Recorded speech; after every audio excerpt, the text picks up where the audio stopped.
The Reserve Bank of India recently decided to keep the repo rate unchanged at 5.5% for the second consecutive time. Now, that decision came even as inflation dropped to a 6-year low, hovering around 2.07%. Naturally, this raised a question. If inflation is falling so sharply, why not cut rates to support growth? Governor Sanjay Malhotra explained that the central bank wanted to remain cautious, given the uncertainties around tariff changes and the recent reduction in GST rates. But there's more to it than that, because this isn't just about interest rates or inflation. This story is also about the rupee. And to understand what's really happening with the rupee, we need to look beyond the exchange rate with the dollar. We need to look at the real effective exchange rate, or REER. We often hear headlines saying the rupee has weakened against the dollar.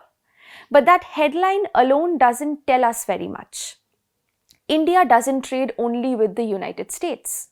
So the rupee's real strength depends on how it performs against the currencies of all our major trading partners, not just the dollar. To measure this, the Reserve Bank of India uses what's called the effective exchange rate, a weighted index that captures how the rupee is performing against a basket of currencies based on how important each trading partner is to India's exports and imports. The RBI actually calculates two versions of this index.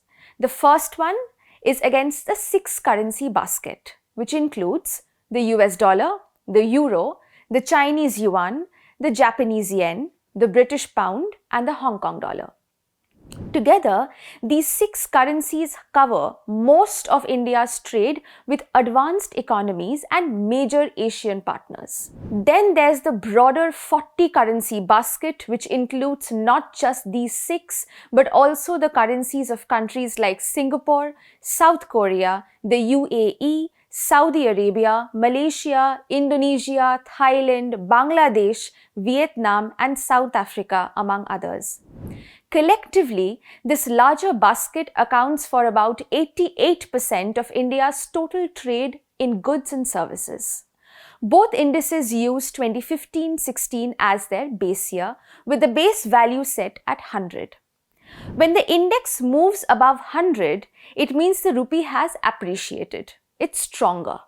When it moves below 100, it means the rupee has depreciated. It's weaker. But that's what we call the nominal effective exchange rate.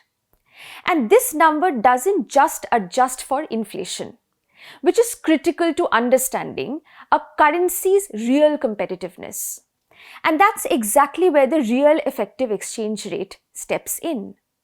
The REER takes the same basket of currencies, but it adjusts for differences in inflation, both in India and in those trading partner countries. It tells us how expensive or cheap Indian goods and services have become relative to other countries, once we account for price changes at home as well as abroad. In simple terms, the real effective exchange rate is nothing but the nominal effective exchange rate adjusted for inflation. Here's why that matters.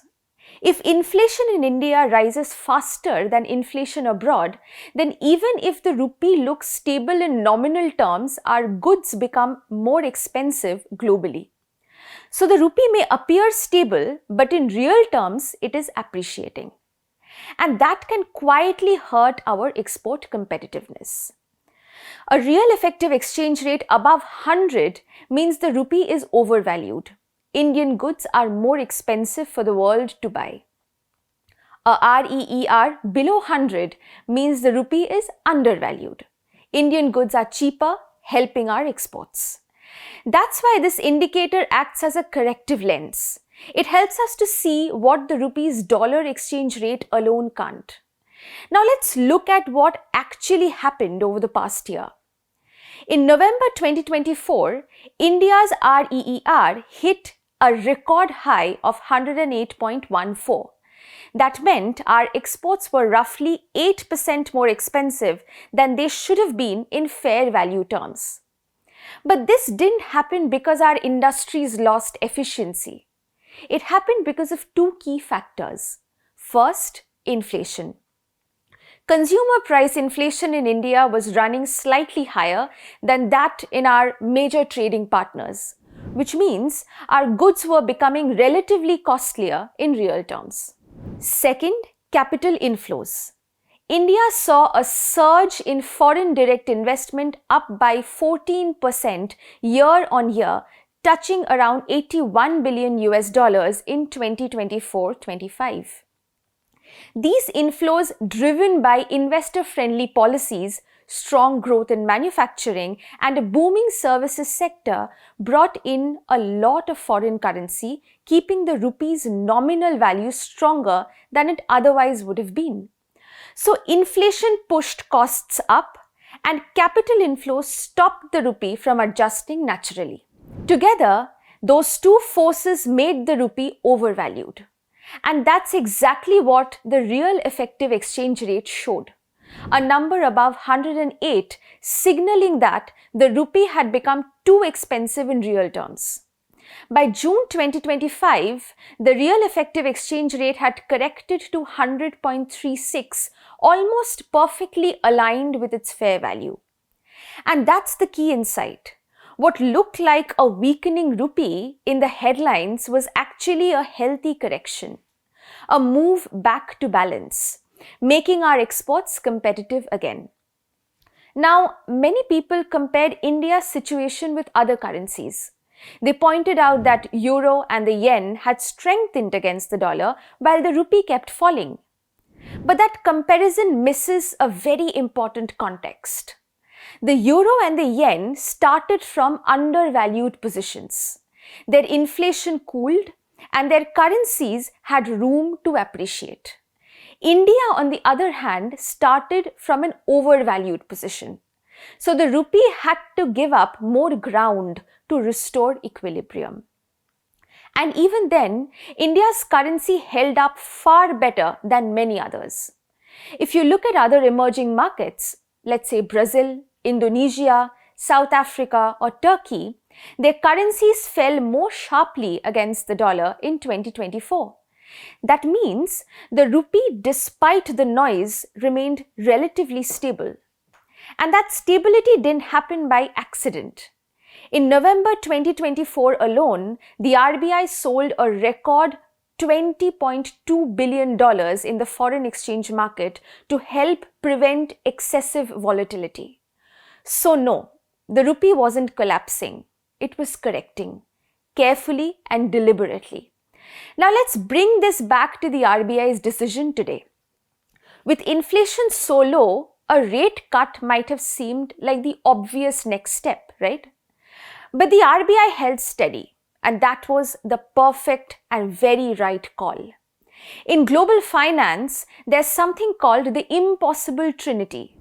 It says no country can have all three things at once: free capital flows, a fixed exchange rate, and an independent monetary policy. You can only have two. The RBI's choice is clear. It prioritized competitiveness and monetary independence over defending a cosmetically strong rupee. Inflation was already under control. Tariff and GST cuts were expected to stimulate demand anyway. If the RBI had cut rates further, it could have overstimulated the economy, widened the current account deficit, and reignited price pressures. By holding the repo rate at 5.5%, the central bank showed strategic patience, allowing the rupee to find its real level naturally. That's what maintaining macroeconomic discipline looks like. Inflation, in many ways, is the hidden thread that ties the entire story together. It affects competitiveness, trade, the real effective exchange rate, and even capital flows. In 2024, a high REER made the rupee look strong but feel heavy. By mid-2025, the correction restored balance. And that's what made Indian exports more competitive again. Now the challenge is to keep it that way by managing inflation carefully, raising productivity and improving export quality. We also need to connect energy security with currency stability.